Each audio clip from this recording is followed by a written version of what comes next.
All right, my friends, fabulous question this morning from the Carnegie Institution. Did life exist on Mars or any other planet that we know of? And when will we know? They say we may soon know. Well, let's see what we can determine. Okay, so before we can determine was there life on Mars, let's talk about what is life really like. Well, we know that this is like interstitium, it's called. It's right beneath your skin. And these are the little balls, these little black balls here in biology. These are inside your skin, so your skin can pull and move, and they will all come back to where those balls were anchored. Well, guess what? They get very, very, very large. These are the Moki marbles. These are nothing more than this that has eroded. The black balls are tough as hell. They do not erode. All right, these were in a skin of some creature. This was a creature's skin. And the same thing with this one here. This is the Moki marbles in Utah or Arizona. I can't remember which, but they're all over the place out there because there was a lot of skin. And this is the same thing here. This is over the United Kingdom. Huntington's Beach, Huntington's Cliffs. And these are all the same balls as these, only they're a little bigger, and this is all eroded flesh. And we can see it eroding and the balls falling. This is everything's gone, and it's all eroded out. So these are the things I'm talking about as far as life, because this was alive. These were alive at one time, no question whatsoever. And Mars has exactly the same biology. You see this? This is up on Mars. These are the Mars blueberries. Identical what I just showed you is the Moki marbles. All right, now I have a better shot of this too. So don't forget, this is the Mars blueberries. These are the Moki marbles. You see this right here? This is up on Mars too. They call it the Mars Morse code. And I know this is on Mars because of the erosion patterns. There is no water erosion here. There's none. You see this? This is sandblasted. No water erosion whatsoever. What are we looking at here? Remember the balls? They don't erode. The straps, they erode.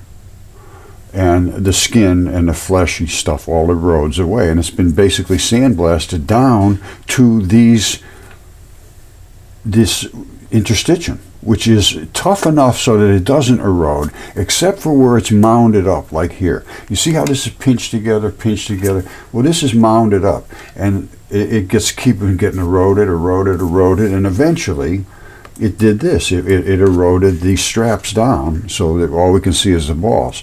These straps are still here. They haven't been eroded yet. But this is pinched, this is pinched. This is just standard. It's supposed to be like that. And this is stretched. And don't forget, this is the interstitium, just precisely what I showed you here. If I can find it. Here it is right here. There it is. This is what it is. This is what's laying flat on the Mars surface, is this interstitium stuff with the straps and the balls.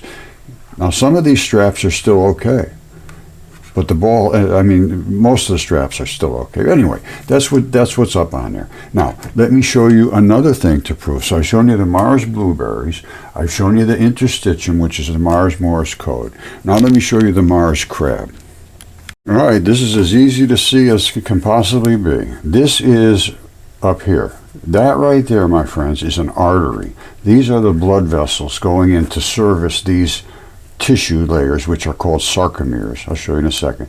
This up above is the vein that brings the blood back. They usually travel together, the vein and artery. Now, down here, you see these?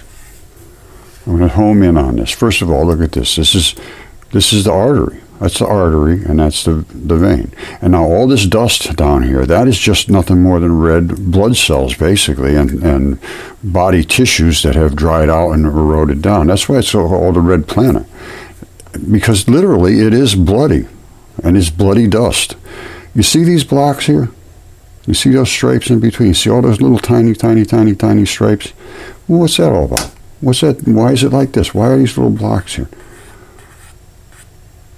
All along. And then why are all these little stripes here? I can tell you exactly why. Those are muscle sarcomeres. This is a chunk of muscle. This is what you saw up on Mars. These have eroded away. These are red and bloody, and so is the red and bloody stuff in here that pulls together. You have to have some gooey stuff.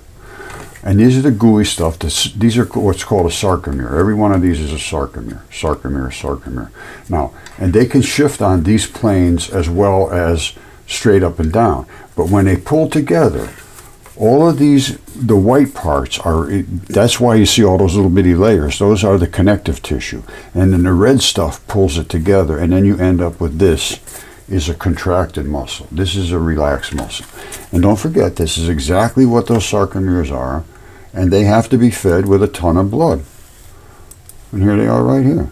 And here's where the blood came from. And because it's a dry environment, there's no red runoff like rivulets and so forth, little eroded areas of like rivulets, they call them. It's just dust. It's just dust. And here is the sarcomeres. Very little doubt about this. And this is Mars. There's no question whatsoever it's up on Mars, because the erosion patterns are not anywhere near like they are anywhere on Earth. Nowhere on Earth would you have these erosion patterns. It's impossible on Earth. You see this? This is nothing more than you just took a sandblaster and keep sandblasting, and that's all it was the eroding dust, the eroding dust, the eroding dust. Eventually, you get down to this layer. You see this? This is right here in my shop. That's nothing more than muscle.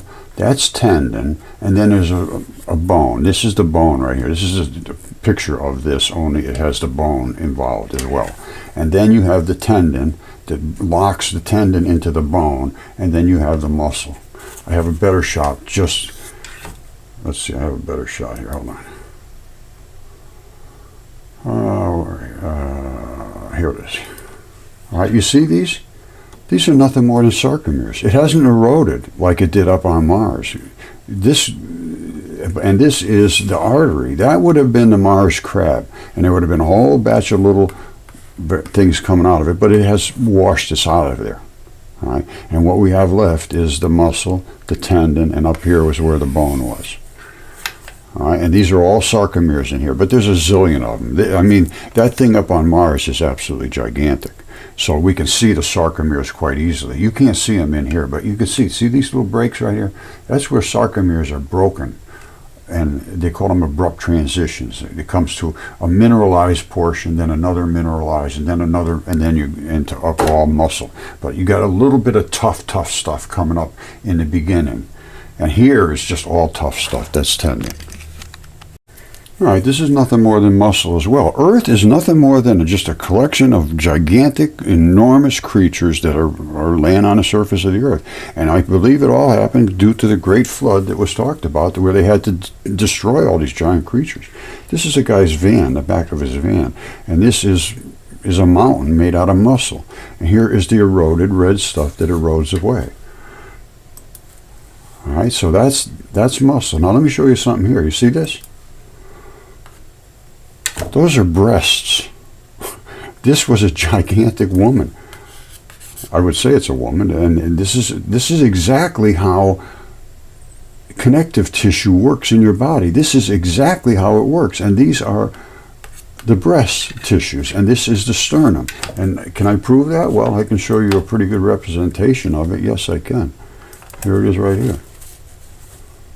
This is what we were just looking at. There's the sternum in the middle, and you got your two breasts, and all of your connective tissue comes up very specifically, just exactly like we saw a second ago. You see that? This is incredible what the human body is like. You see all this? Yeah, you could jiggle around, you can do all kinds of things, and you come back to where you're supposed to be, because these are all locked in with those little tiny balls. They're all over a creature's body on the surface, so your skin all comes back to where it's supposed to be. You can pull it this way, pull it that way, up, down, anywhere you want. It's supposed to come back. Same thing on Mars.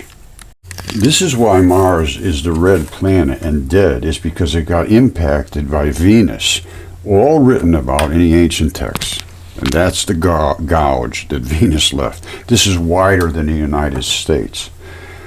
And at that point, it wiped out the atmosphere, it destroyed all the creatures, and sent all kinds of body parts into space. There's body parts all over space, and I've shown that as well. All I'm waiting for is somebody to say, "Oh, Roger, that can't be right. You're going to have to show us a proof. We're the experts." No, the experts won't come and talk to me because I just have too much proof. What I just showed you is not possible to dispute. It's only possible to ignore, and that's exactly what's been done for the last 10 years. Okay, this reminds me of something. I should show you this. This is the bone. This is the glue. There's literally glue here that locks this tendon. This is the glue right here into the bone. The bone is actually over here. This glue is the kind of stuff that locks in valves and so forth into your heart as well. And I'm going to show you this in the microscope later. And again, I saw a thing the other day with this guy was asking questions of what could make these formations. And it's this glue. Okay, I'm going to just let this play. But remember this. I'm telling you, this is biological, and so is this. And it is going into a heart. You see this? There's the black, and then there's the red. The black is the vein blood. The red is the artery. I'm just going to let this play because he asks questions, and I responded, and he's not responding back. I think he thinks I'm crazy because of the things I say. Most people do, but they don't take the time to investigate. Now let me show you what he sees, and then later in probably another video, I will show you the glue that he's looking at. It's literally glue. Now watch. It doesn't look at all like I thought it was going to.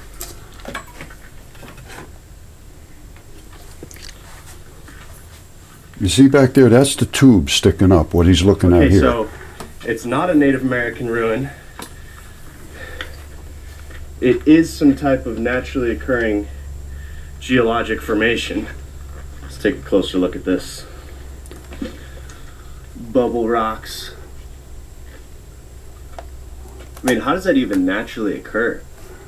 What kind of... All right, that's what he's looking at right now, is the glue. This is literally the glue. That tube that he has shown sticking up there, let me look up here. You see, this is looking down from his drone.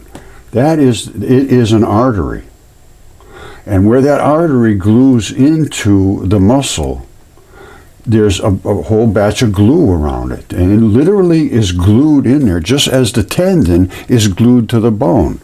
And that makes that all that little bubbly looking stuff. And he's looking at it, he's saying, this is impossible. What could possibly do this? Look. I mean, how does that even naturally occur?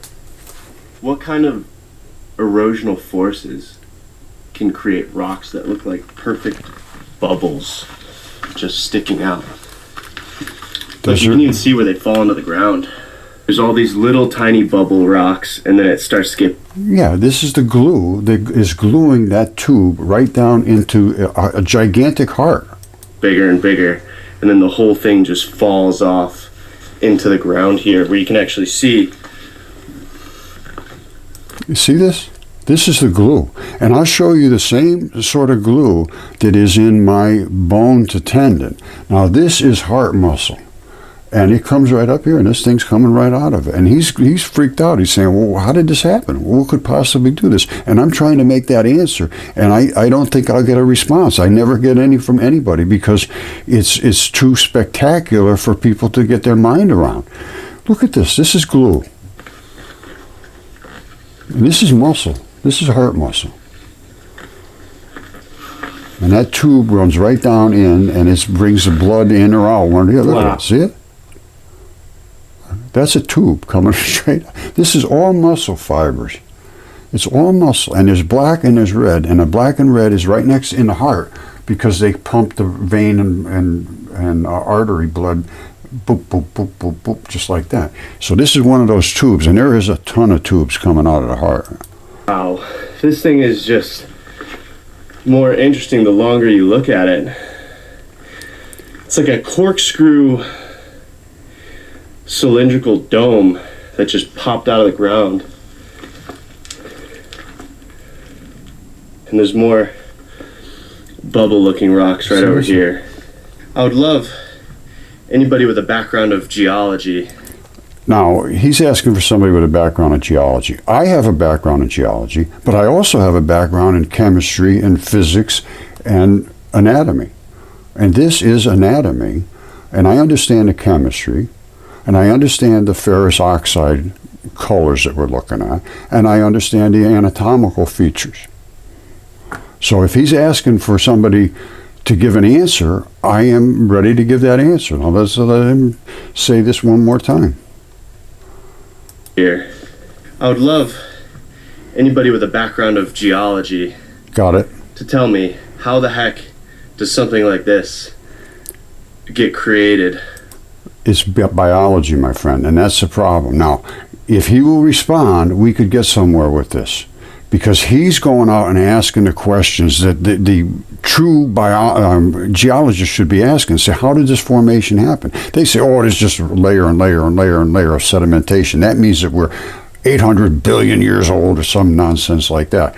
This didn't happen that long ago. Everything that I have in my mud fossil collection, including my goose Caesar, there's his feathers, all died in what I consider to be the Great Flood. And they're all flat on one side, and they're all perfect on the other. And I have ones that are DNA tested and CAT scan and everything else. I have giants that have been DNA tested, and all of this stuff is biological. So he's asking for answers. I got him. But so far, I haven't had a response, and he's responded to everybody else's questions, but... By natural forces. This is all heart muscle around here. This was just absolutely enormous, gigantic creatures here. The one in the desert in Morocco is 1,100 miles long. 1,100 miles long.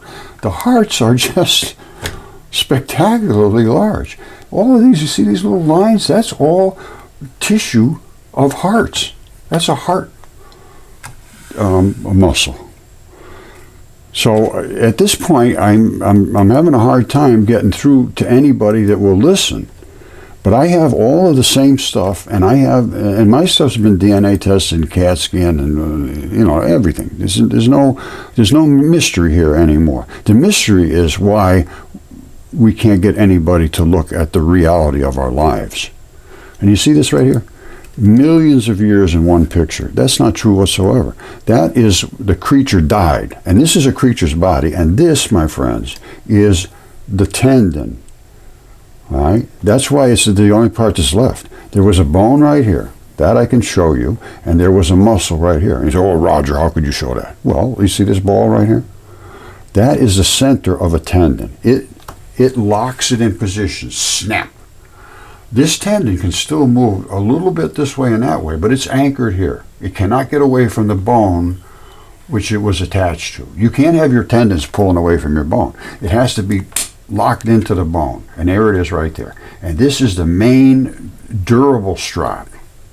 And these are little sliders. They can slide back and forth amongst themselves, but just a little bit, not much. And then you get to the muscle. The muscle can go all kind of crazy ways.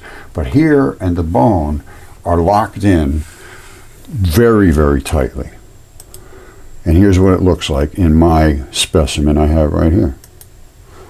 You see that? That's that tendon. And then there's the gluey spot is right here, and the abrupt transitions here. This is like inert. This is tough as hell.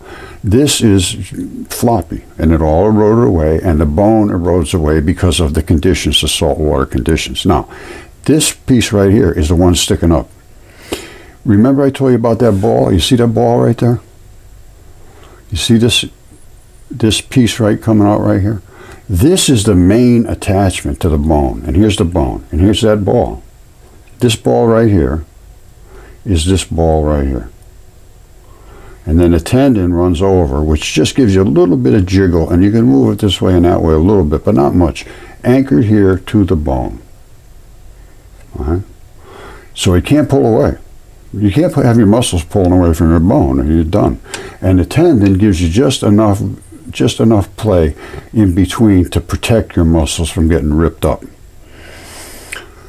And again, this is the glue. That stuff right there is the glue that kid was looking at and saying, how did this happen? How could it happen? Well, the glue it's just a natural substance in your body, and it contains all those tiny little balls, which are the anchors. So you can't rip it out. but it's a little bit flexible. All those balls can move around a little here, a little there, a little this and a little that, but they all come back to where they're supposed to be. And you can only go such a certain distance away because those straps don't run forever. You see these straps? Some of them run pretty good long distance, but they don't run forever. You can only go that far, and then your skin's got to come back. Apparently. That's what it looks like to me. Probably you never get that far out. This is just a dead creature. But you can pull them this way, and they're just going to snap back. Pull them, pull them, pull them, pull them. That's what's supposed to happen to your skin. All right, check out this. This is the last tiniest bit of bone left in this mud fossil bone head. I will show you right now. And here it is over here in the microscope. All right, that's what we're just looking at right there. That's that bone head right there. I'll show it to you carefully, and that's what we're just looking at. That's the last taste of bone. Let's take a look at it from up above here. Hold on. All right, this is a bone. All right, those two little spots at the top are where I believe the nerves or I think it's the nerves run up through there. But the rest is it's the head of a bone. All right, and that's the cartilage. And this is the ligament that would attach it to it. There was another bone that rocked back and forth on this particular bone. And what I just showed you was right there. That tiny little spot is all that's left of bone. It's been completely transitioned into a mud fossil. Well, what I just showed you was the bone. Now, what I'm going to show you right here is a hair follicle. That's a gigantic, well, that's a normal hair follicle in a big picture. Now, you know how small your hair follicles are. You pull a hair out and you got a little tiny thing on the end. Well, this is a hair follicle from a giant creature. I'm telling you, the things were giant. Now, that right there is where the erector pili muscle attached. That makes your hair stand up on end. This, obviously, was where the shaft came straight up. Now, this has a flat side on it, which means it was a curly-haired person. Now, right there, that little globby-looking thing is the sebaceous gland. All right, and of course, the hair goes up through the top, and that right there is the vein and the artery. See the two little round hair papilla? There's the vein and the artery, and this is a hair follicle. So think of the size of the creature here. It's certainly nothing like the one that young man was walking around looking at, but he's asking the questions, and I have the answers, I believe. Now, if he would look, I'd love to be able to show him. And again, I'm going to be putting that glue that glues the muscle together here. And we're going to be looking at this in the microscope, not probably today. It's getting running a little long, but it's a glue, and it's gooey enough so that it can do this and that, just a little bit, not a lot. Your tendon doesn't go way over here and way over here. It's locked in here. It's pinned here, so it can twist a little bit. Your muscle is a different story. Your muscle can do a lot more moving around, but the tendon is a very short, strappy, tight, hard, just barely gives. It's tendon, tension. It's always under tension, and this is what locks it in here. This is the mainstay of this particular tendon, and that locked it right to the bone and was over here. And this glue kept it from separating. It can go gooey, and then it comes back to where it's supposed to be, just like that heart valve. The tube can go and move it around, but it can't get ripped out. You can't let it rip out. And that's what he was looking at, was all those little balls. All right, so I guess I can leave it at that for today. I would love to talk to that young man. He's getting a ton of hits on that video and asking the question, what is it that I'm looking at? Well, I think I have some answers here. Maybe I'm wrong. I could be totally wrong. But I would love to have that discussion and present my evidence, because I think that's what he's looking for. It's such a stretch from what we have been told and taught that it's hard for somebody to open themselves up to even looking at this. And believe me, I understand this because it's been way over 10 years, and I still have people very close to me, they just absolutely refuse to look at it. And it's just too much for them to stretch. They can't stretch. They're what is called menticide. They've been menticided. Look that word up, menticide. And you'll see exactly what I mean.